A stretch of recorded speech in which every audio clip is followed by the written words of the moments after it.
हाय दोस्तों, आज मैं आपको एक्सप्लेन करने वाला हूँ anime series reborn as a vending machine season 3 episode 8 के बारे में। तो अगर आप चैनल पर नए हो तो चैनल को सब्सक्राइब कर लेना, वीडियो को लाइक कर देना। एपिसोड की स्टार्टिंग होती है जहाँ पर हमें पता चलता है कि जो हमारे डीमन लॉर्ड होते हैं उसने फाइनली एपिसोड की स्टार्टिंग होती है जहाँ पे हमें पता चलता है जो हमारा डीमन लॉर्ड है उसने हमारे बॉक्सों को यानी कि हमारा जो वेंडिंग मशीन है उसको ख़त्म कर दिया है पूरी तरीके से। और हम देखते हैं कि उसको ख़त्म करने के बाद जो सारा का सारा शहर होता है वो भी मॉन्स्टर्स ख़त्म कर देते हैं। और अब जो बाकी मॉन्स्टर्स हैं वो दूसरे शहर की तरफ भी जा रहे हैं अटैक करने के लिए।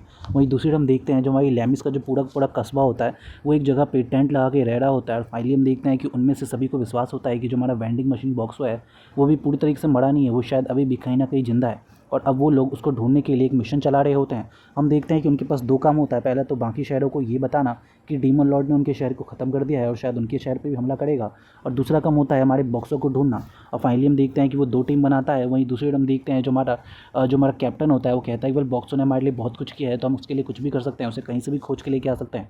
और वहीं दूसरी हम देखते हैं जो हमारी वो विच होती है ना, वो भी भाई इस बात के लिए पूरी तरीके से तैयार होती है। साथ ही में पिटी और हुलिमी भी इस बात के लिए तैयार होती है। बट जो हमारी लैमिस होती है वो अकेली होती है, जिसे बहुत ज़्यादा रोना आ रहा होता है क्योंकि वो बॉक्सों के साथ बहुत ज़्यादा करीब थी इसीलिए। और फाइनली हम देखते हैं जो हमारे डायरेक्टर होते हैं वो कहते हैं कि वेल क्योंकि हम सभी जानते हैं कि वो अभी तक मरा नहीं है, यानी कि हमारा जो बॉक्सो है वो अभी भी जिंदा है, तो हम सभी को उसे ढूंढना होगा।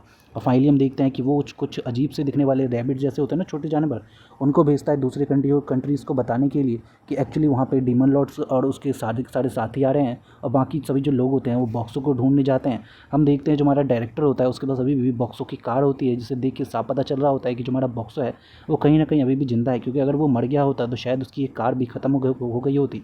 और फाइनली हम देखते हैं डायरेक्टर कहता है कि वेल इस स्पीड के साथ हम जल्द ही अगले वाले टाउन पहुंच जाएंगे। फाइनली हम देखते हैं दूसरी ओर जो हमारा मिशूल होता है वो कहता है कि प्लीज़ सर मुझे इस जंगल के अंदर जाने दीजिए, क्योंकि इस जंगल के अंदर हो सकता है कि जो हमारे बॉक्सो है वो मिल जाए, या फिर शायद यहाँ पे कोई मॉन्स्टर होगा तो मैं उसे ख़त्म करना चाहता हूँ। बट हम देखते हैं जो डायरेक्टर होते हैं वो उससे पहले तो मना करते हैं, बट मिशूल उनसे कहता है कि मैं वादा करता हूँ कि मैं जिंदा वापस आऊँगा। और फाइनली उसे उसके अंदर जाने की अनुमति मिलती है। जैसे ही वो उस फॉरेस्ट के अंदर जाता है तो वहाँ पे उसे एक बहुत ही खतरनाक सा एक जनरल दिखाई देता है डीमन लॉर्ड का, जो कि पूरी तरीके से हड्डी का ढांचा होता है। और हम देखते हैं कि वो उसे देख के कहता है कि अरे वाह, काफ़ी दिनों बाद मैं किसी बढ़िया फाइटर से मिल रहा हूँ, चलो एक फ़ाइट करते हैं। फाइनली हम देखते हैं कि उनके बीच में फ़ाइट स्टार्ट होती है।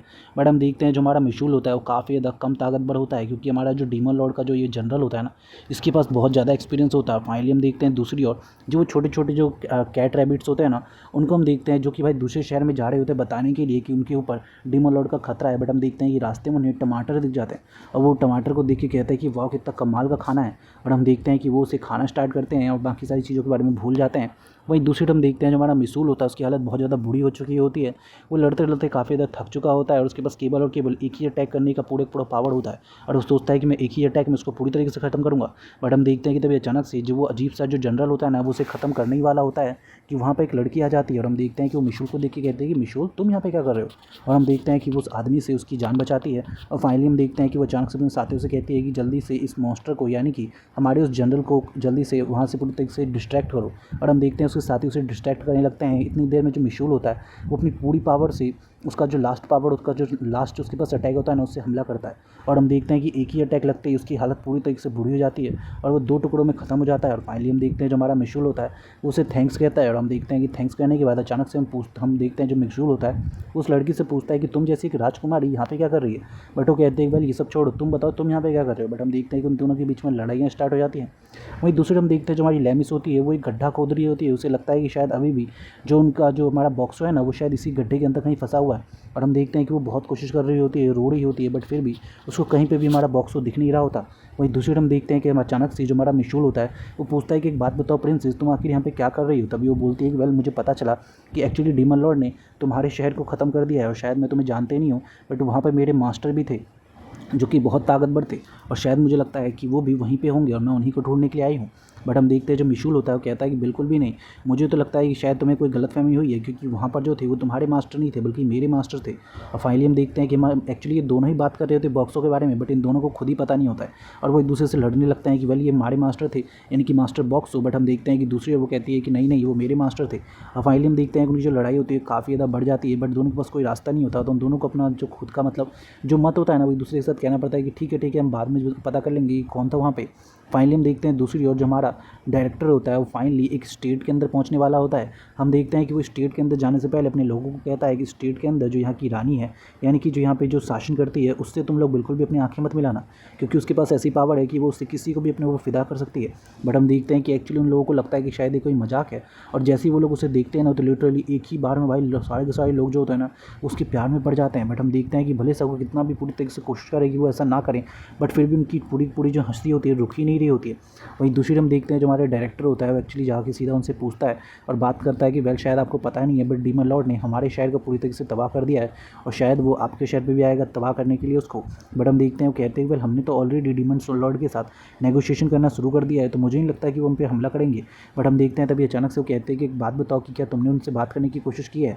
तभी हम देखते हैं उसके साथी बताते हैं कि हाँ, हमने उनसे बात करने की कोशिश की है, बट उनकी संख्या इतनी बड़ी है कि शायद हमें लगता है कि हमारे सोल्जर भी उन्हें रोक नहीं पाएंगे। और फाइनली हम देखते हैं कि इसके बाद जो हमारा डायरेक्टर होता है वो कहता है कि ठीक है, तो वो अपने आप में सोच लीजिए कि आपको क्या करना है, आपको हमारा साथ देना है ये डीमन लॉर्ड का। और हम देखते हैं कि वो वापस से वहाँ से जाता है खाना खाने के लिए और खाना खाना शुरू करता है। वहीं दूसरी हम देखते हैं कि अचानक से वहाँ पे हमें एक बहुत ही खतरनाक सी और अजीब सी चुड़ैल दिखाई देती है, जो कि एक्चुअली लड़ रही होती है। और हम देखते हैं कि उससे लड़ने के लिए जो हमारा कैप्टन होता है वो सामने आता है, और हम देखते हैं दूसरी ओर और भी लोग होते हैं जो कि पूरी तरीके से लड़ने के लिए सामने आते हैं। बहुत ही खतरनाक से वो मॉन्स्टर्स होते हैं भाई, और हम देखते हैं कि उनसे वो सभी लोग लड़ रहे होते हैं। वहीं दूसरी हम देखते हैं जो हमारे कैप्टन का जो सन होता है ना भाई, जिसे हम समझ रहे थे कि वो नॉर्मल सा बच्चा है जिसके ऊपर बहुत ही खतरनाक सा कर्ज था। एक्चुअली कोई वो नॉर्मल बच्चा नहीं होता भाई, उसके अंदर बहुत ही कमाल की पावर होती है, क्योंकि उस डंजन के अंदर जाने के बाद जहाँ पर उनको पावर दी गई थी, यानी कि उसकी जो मतलब उसके ऊपर से जो कर्ज था वो हटाया गया था, तो उस समय उस आदमी ने उसको एक ब्लेसिंग भी दी थी उड़ने की, जिसकी वजह से वो उड़ भी सकता है और पावर्स का इस्तेमाल भी कर सकता है। और दूसरी हम देखते हैं जो हमारे कैप्टन होते हैं वो पूरी तरीके से बुरी तरीके से उस अजीब से देखने वाली चुड़ैल को मार देते हैं फाइनली। और हम देखते हैं कि उसे मारने के बाद दूसरी हम देखते हैं हमारी लेमिस को, जो कि बहुत ही बुरी तरीके से खुदाई कर रही होती है, और वो कह रही होती है कि मुझे पता है तुम अभी भी जिंदा हो बॉक्स हो, और कहीं ना कहीं इस घंटे के अंदर ही हो, और मैं तुम्हें ढूंढ के ही रहूँगी। और हम देखते हैं कि वो पूरी कोशिश कर रही होती है बॉक्स को ढूंढने की। तभी हमें पता चलता है अचानक से कि एक्चुअली उस गड्ढे के नीचे ही बॉक्सो है। बट तभी हम देखते हैं कि अचानक से हमारी लेमिस के पास एक अजीब से तरीके का अंडा जैसा कुछ होता है, और हम देखते हैं कि वो अचानक से उसे ज़मीन पे छोड़ती है, और हम देखते हैं कि वो अचानक से ज़मीन के अंदर से होता हुआ हमारे बॉक्सो के पास पहुंचता है। और हम देखते हैं जो बॉक्सो होता है वो एक्चुअली उसी ज़मीन के अंदर नीचे कहीं पर दफन होता है। और हम देखते हैं कि यहीं पर जो हमारा एपिसोड होता है वो ख़त्म हो जाता है। So thank you so much.